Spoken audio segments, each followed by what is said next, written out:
Hi, I'm Brandy, and you've caught me here on Parkour Visions Online. In this video, I'm going to share with you an activity that I like to call Snapshot.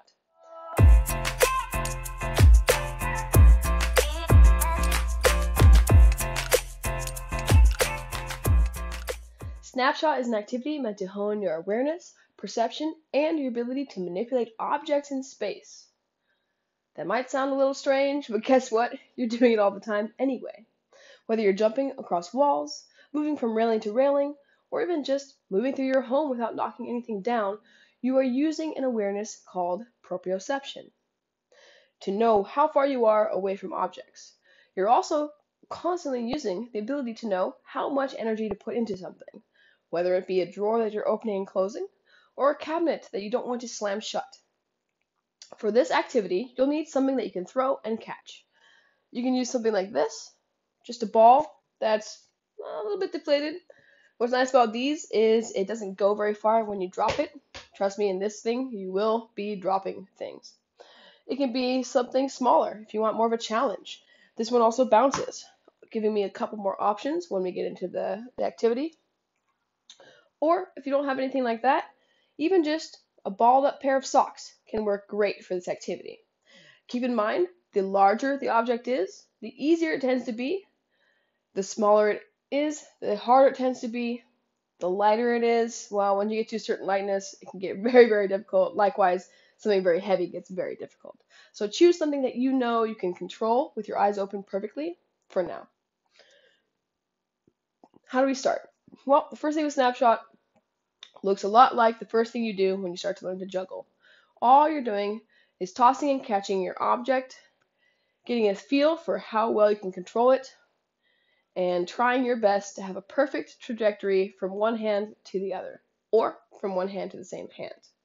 The goal here is not any sort of high catches or big throws. The goal here is, can you control this and use your throw to put the object where you want to catch it?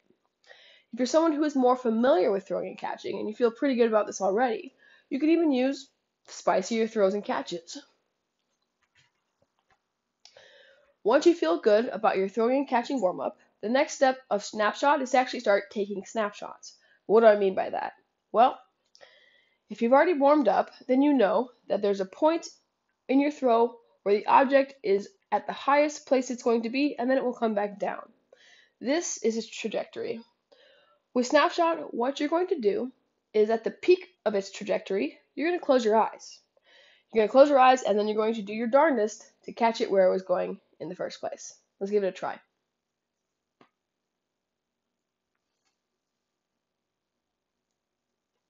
Oh.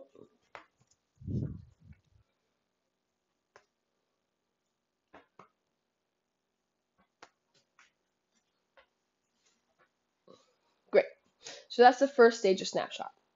The second stage, if you need it to be a little trickier, is to close your eyes pretty much right when it's leaving your hand. What this will do is it does not give you the benefit of seeing the midpoint, and so you have to learn to control your throw and put your other hand, or the same hand if you're just using hand-to-hand throwing, exactly where you intended the object to go.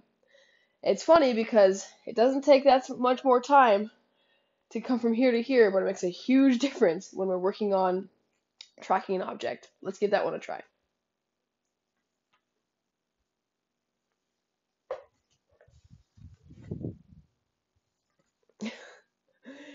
I don't know if you can see this, but because it's more sure where it's going, I keep trying to reach my hand up to get it at its peak. Let's try a couple more times in the intended way, which is to let it actually go through its entire arc before you try and catch it.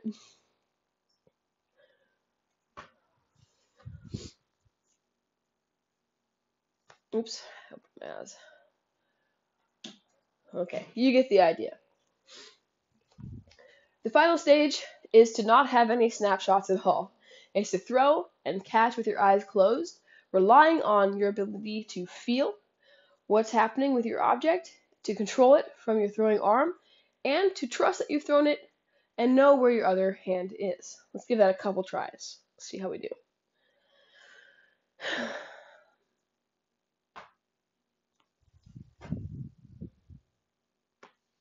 that was good.